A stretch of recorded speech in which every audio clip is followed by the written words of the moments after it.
Assalamualaikum warahmatullahi wabarakatuh. Selamat pagi anak-anakku semuanya. Bertemu lagi dengan saya, Bu Lastri.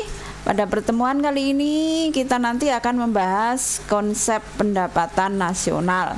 Kalau kemarin kita sudah belajar mengenai pengertian pendapatan nasional dan beberapa metode penghitungan pendapatan nasional. Nah, ini nanti kita lanjutkan konsep pendapatan nasional. Sebelum kita membahas materi konsep pendapatan nasional, kita membahas latihan soal yang sudah saya berikan kemarin. Nah, ini soalnya minggu kemarin ya. Kita bahas bersama. Yang nomor 1, diketahui data-data sebagai berikut: pengeluaran konsumsi 25M, investasi pengusaha 10M, ekspornya 17M, impornya 7M, pengeluaran pemerintah 30M. Kalian diminta untuk menghitung pendapatan nasional dengan menggunakan metode pendekatan pengeluaran. Berarti kita menggunakan rumus Y sama dengan C plus I plus G plus X min M. C itu pengeluaran untuk konsumsi sebesar 25M. Ini I itu adalah investasi pengusaha sebesar 10M, dan G adalah pengeluaran pemerintah sebesar 30M, plus ekspornya sebesar 17M, dan M-nya impor sebesar 7M. Ini ditambah ini sama dengan 65M, dan 17M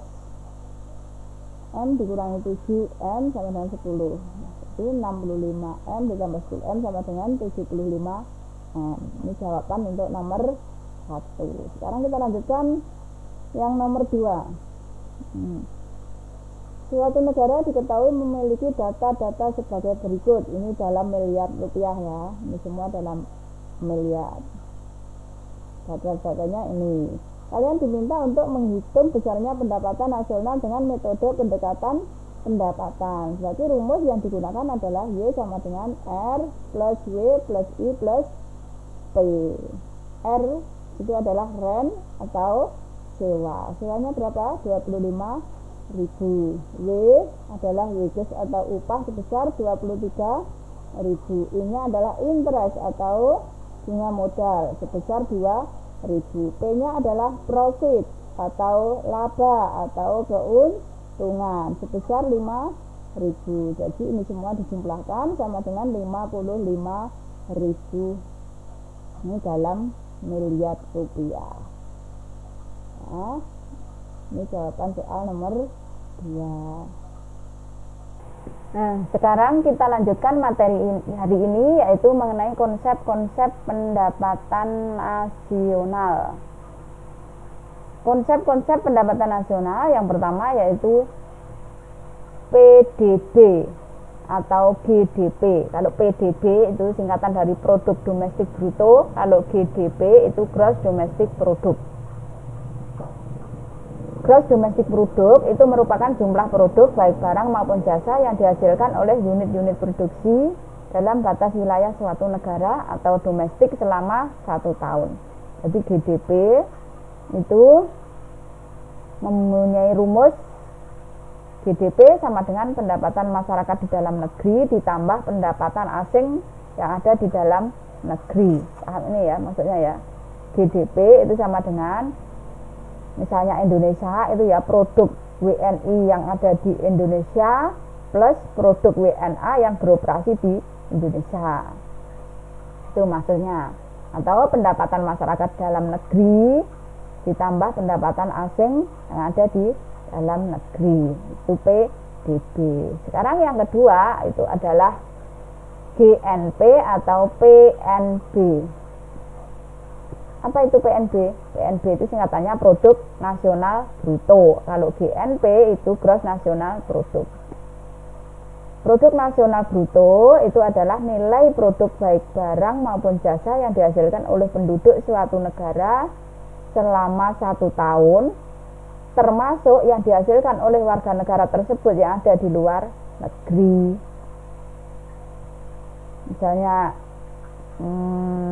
negara Indonesia ya GNP-nya negara Indonesia ya pendapatan WNI yang ada di Indonesia plus pendapatan WNI yang ada di luar negeri. Makanya bisa dihitung menggunakan rumus seperti ini. GNP sama dengan pendapatan WNI dalam negeri plus pendapatan WNI di luar negeri dikurangi pendapatan asing yang beroperasi di dalam negeri, atau GNP sama dengan GDP plus pendapatan WNI di luar negeri dikurangi pendapatan asing yang ada di dalam negeri, atau GNP sama dengan GDP plus pendapatan neto atas faktor luar negeri. Sama ini ya, pendapatan neto atas faktor luar negeri itu sama dengan pendapatan WNI luar negeri dikurangi pendapatan asing yang ada di dalam negeri. Jadi sama saja. Yang ketiga yaitu net nasional produk atau produk nasional neto. NNP itu merupakan hasil nilai dari GNP yang telah dikurangi dengan penyusutan modal dalam proses produksi. Bisa dicari dengan menggunakan rumus NNP sama dengan GNP dikurangi penyusutan atau depresiasi. Selanjutnya yang keempat yaitu NNI, pendapatan nasional neto atau net national income. Itu adalah pendapatan yang dihitung menurut jumlah balas jasa yang diterima oleh masyarakat sebagai pemilik faktor produksi. Bisa dihitung dengan menggunakan rumus NNI sama dengan NNP dikurangi pajak tidak langsung. Selanjutnya yang kelima yaitu PI, personal income atau pendapatan perseorangan. Ini merupakan jumlah pendapatan yang diterima oleh setiap orang dalam masyarakat, termasuk pendapatan yang diperoleh tanpa melakukan kegiatan apapun. Jadi bisa dicari dengan menggunakan rumus PI sama dengan NNI min pajak perusahaan atau pajak perseroan dikurangi iuran-iuran dikurangi laba ditahan ditambah transfer payment. Selanjutnya yang terakhir adalah DI, disposable income. Pendapatan ini adalah pendapatan yang siap untuk dimanfaatkan guna membeli barang dan jasa konsumsi, selebihnya menjadi tabungan yang disalurkan menjadi investasi. Bisa dicari dengan menggunakan rumus DI sama dengan PI min pajak langsung. Nah, untuk lebih jelasnya, coba kalian perhatikan contoh soal ini. Jika diketahui GNP suatu negara 30M, penyusutannya 700 juta, pajak tidak langsungnya 50 juta, dari data tersebut hitunglah besarnya NNI. Bagaimana cara mencarinya? Dicari rumusnya NNI tadi apa? NNI tadi rumusnya sama dengan NNP dikurangi pajak tidak langsung. NNP kan belum diketahui. Jadi kita harus mencari dulu NNP-nya. Dicari NNP tadi rumusnya apa? NNP sama dengan GNP min depresiasi atau penyusutan. GNP-nya sudah ada belum? Oh sudah, ini GNP-nya 30M dikurangi penyusutannya 700 juta rupiah. 30M dikurangi 700 juta rupiah sama dengan 29.300.000. Ini sudah ketemu NNP. Yang ditanyakan adalah NNI. Dicari NNI tadi rumusnya NNP dikurangi pajak tidak langsung. NNP-nya sudah diketahui, ini tadi sudah dicari ketemu 29.300 ini. Dikurangi pajak tidak langsung. Berapa pajak tidak langsungnya? 50 juta. Jadi NNI sama dengan 29 berapa ya?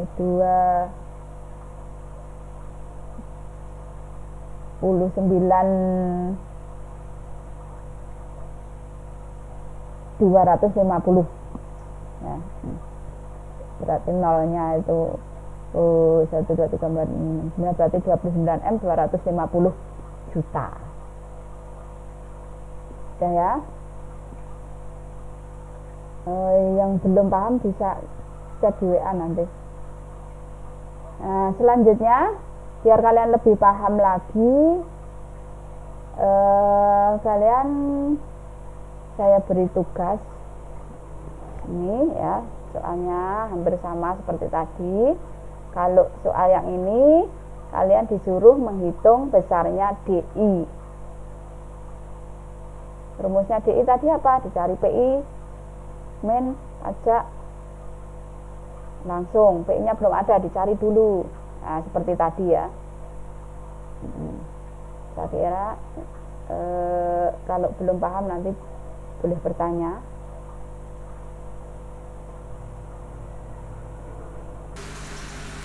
Demikian tadi materi yang sudah saya sampaikan. Bila ada materi-materi yang belum paham, kalian bisa chat WA saya. Bila ada kekurangan maupun kesalahan, saya mohon maaf. Assalamualaikum warahmatullahi wabarakatuh.